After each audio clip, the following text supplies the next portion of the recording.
L'université française s'est construite un peu sur le modèle de Humboldt, ce linguiste allemand extrêmement connu qui avait créé une université dans laquelle le laboratoire moderne avait pris forme, hein, avec une spécialisation des tâches, une organisation des tâches autour d'un personnel permanent qui étaient des professeurs. Est-ce qu'aujourd'hui, ce qui a été cette organisation du savoir, qui était très particulière parce qu'elle était à la fois complètement moderne au 19e, mais elle avait tiré du Moyen-Âge et de la vieille université de la Sorbonne du Moyen-Âge une idée toute bête, c'est qu'il y avait d'un côté les humanités, de l'autre les sciences exactes, et qu'il fallait que chacune des disciplines se mette d'un côté ou de l'autre, hein, et qu'on divise d'une certaine façon les universités en deux grands blocs.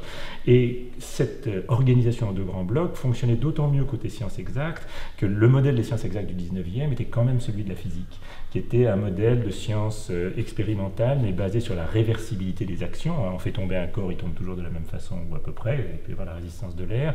Une science prédictive, une science sur laquelle on peut appliquer des calculs et obtenir un résultat à peu près garanti d'avance. Tout ça aujourd'hui, est-ce que ça marche encore? Est-ce qu'on peut considérer que la science telle qu'elle a été construite dans cette université de la fin du 19e qui s'est développée au 20e siècle est encore efficiente? Et derrière ça, est-ce que les disciplines classiques, mathématiques, physique, biologie, pour ce qui est des sciences exactes, et puis évidemment toutes les sciences humaines et sociales, fonctionnent encore? Je pense que en fait, chaque discipline a sa dynamique propre qui, de manière interne, fonctionne.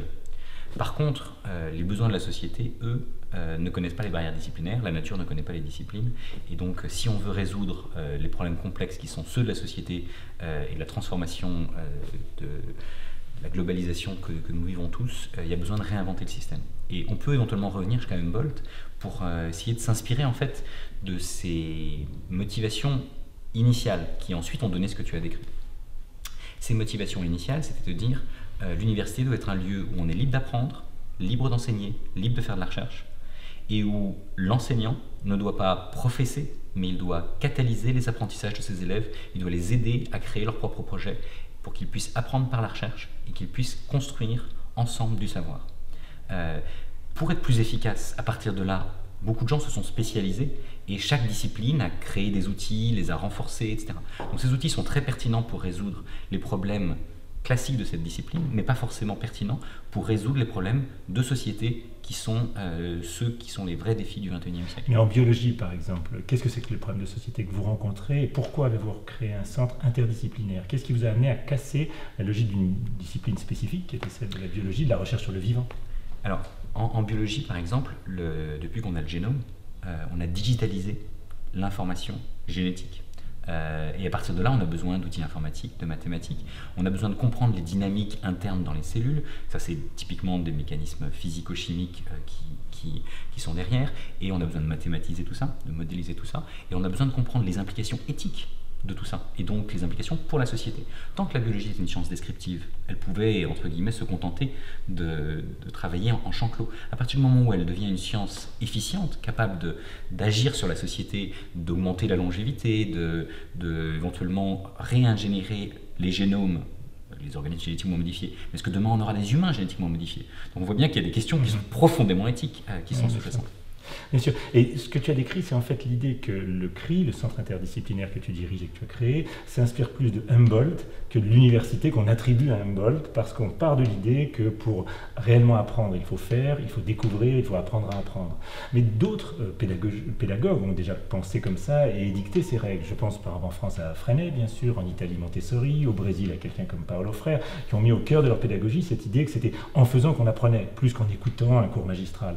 Est-ce que le CRI et ce que toi tu penses qu'il faut faire aujourd'hui dans des universités renouvelées s'inspire directement de ces pédagogues? Alors complètement, on est directement intéressé par ce genre d'expérience qui fonctionne très bien dans plein d'endroits, mais qui en même temps ont manqué de légitimité historique. Elles ont, dans la plupart des endroits, touché qu'un faible pourcentage d'enfants. Très souvent, même si ces pédagogues voulaient aider les plus défavorisés, c'était le cas de Freire ou de Montessori par exemple, mais ça a été repris. Aujourd'hui, c'est les gens de Google qui ont été formés chez Montessori. D'accord ? Donc on voit bien que ce n'est pas exactement l'objectif initial. Et donc la question, c'est cette question de la légitimité et de l'interaction avec le politique au sens large, la vie de la cité. Est-ce qu'il est bon ou pas de donner à un maximum de gens l'envie et la capacité de résoudre des problèmes du quotidien, ou est-ce qu'on veut simplement des gens qui sachent exécuter des tâches? Et donc c'est quand même un des modèles éducatifs. Et ce qui est intéressant, c'est que nous, on fait ça mais on le fait dans un contexte de recherche. Et le contexte de recherche est un contexte dans lequel on est forcément face à des défis que personne ne sait résoudre. Hein, tu peux définir l'intelligence de plusieurs manières, mais une des manières de la définir, c'est le premier niveau de l'intelligence, c'est la capacité à résoudre des problèmes. Donc typiquement, l'université ou le système éducatif français permet aux gens, s'ils ont réussi, de résoudre des problèmes. Pas toujours parfait, parce qu'on manque de savoir-faire, on manque de main à la pâte, mais il y a ça. Le deuxième niveau, c'est résoudre des problèmes que personne n'a résolus avant soi.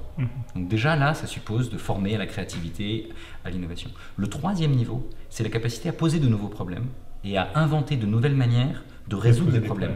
Et ça, typiquement, ça manque dans le système tel qu'on le connaît.